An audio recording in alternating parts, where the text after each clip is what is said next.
안녕하세요. 오늘은요, 우리가 살고 있는 이 지구라는 거대한 기계가 대체 어떻게 돌아가는지 그 속을 한번 같이 들여다보려고 합니다. 네, 오늘 살펴볼 내용은 이렇습니다. 먼저 지구가 하나의 시스템이라는 큰 그림을 보고요. 그 다음엔 그 안에 어떤 층들이 숨어 있는지, 또 이 층들이 서로 어떻게 영향을 주고받는지 알아볼 거예요. 그리고 이 모든 걸 움직이는 물질과 에너지의 순환을 파헤쳐본 다음에 마지막으로 이 시스템이 얼마나 섬세한 균형 위에 서 있는지 이야기 나눠보겠습니다. 첫 번째 섹션이죠. 우리의 행성, 하나의 시스템.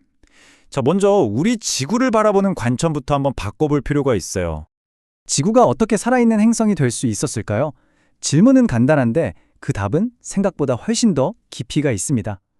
핵심은 말이죠. 어떤 하나의 특별한 요소가 아니라 모든 것들이 함께 맞물려 돌아간다는 데 있거든요.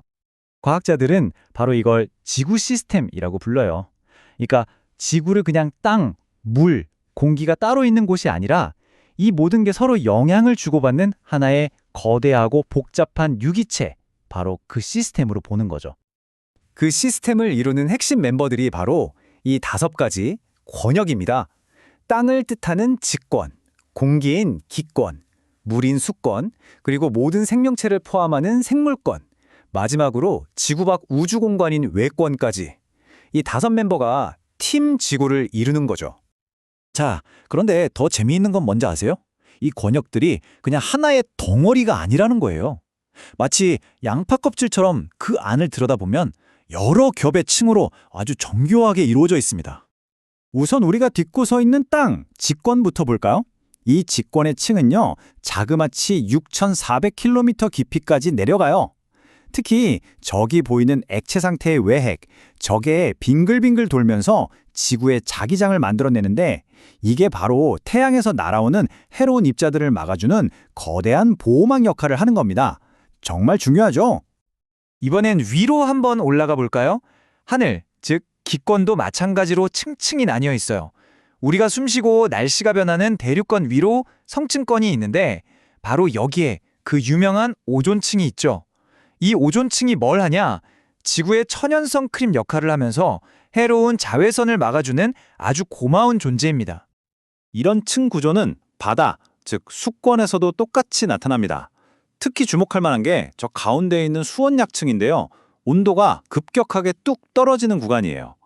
이 층이 마치 칸막이처럼 위쪽에 따뜻한 물이랑 아래쪽에 차가운 심해수가 함부로 섞이지 않게 딱 막아주는 아주 중요한 역할을 합니다.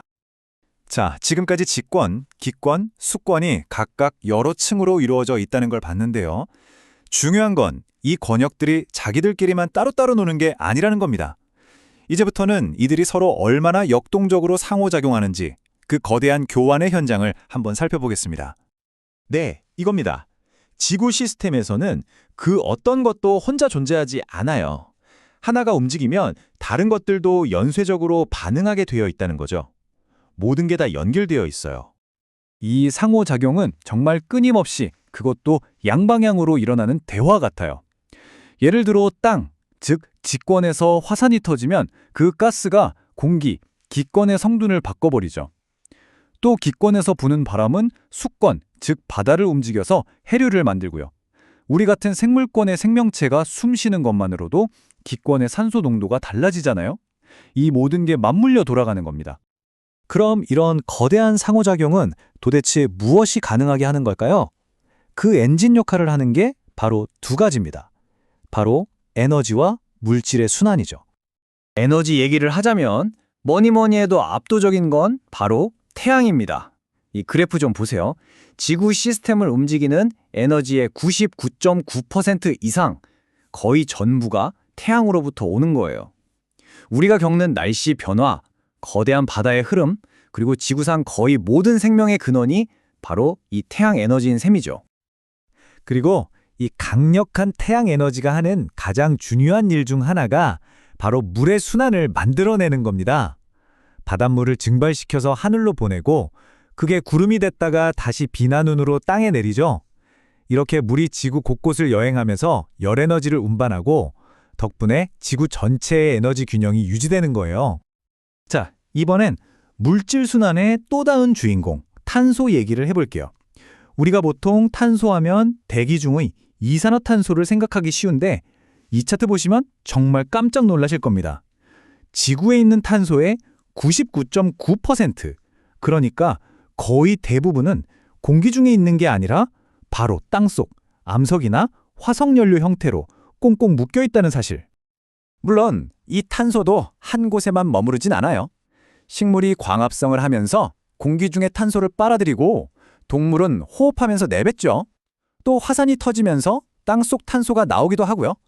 그리고 최근 들어서는 우리 인간이 화석 연료를 태우면서 땅속에 닫혀있던 탄소를 대량으로 대기 중으로 꺼내놓고 있습니다. 그래서 그 결과가 어떻게 됐느냐? 바다나 숲이 흡수하는 양을 다 빼고도 순수하게 대기 중에 늘어나는 탄소의 양이 매년 무려 32억 톤에 달한다는 겁니다.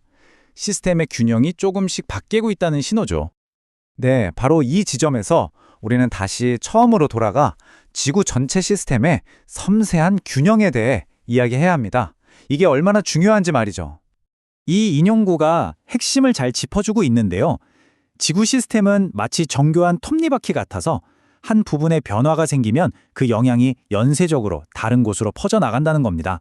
예를 들어 우리가 대기 중 탄소 농도를 높이면 그게 단순히 공기만 데우는 게 아니라 바닷물에 녹아들어서 해양 생태계를 위협하는 산성화라는 문제까지 일으키는 거죠. 그렇다면 우리는 이 시스템의 균형을 어떻게 유지해야 할까요? 오늘 우리가 살펴본 것처럼 지구는 정말 놀랍도록 정교하게 연결된 하나의 시스템입니다. 중요한 건 시스템이 망가졌다고 절망하는 게 아니라 이 모든 것이 어떻게 맞물려 돌아가는지 이해하는 거예요. 그리고 그 이해를 통해 깨닫게 되죠. 아, 우리는 단지 지구 위에서 살아가는 손님이 아니구나.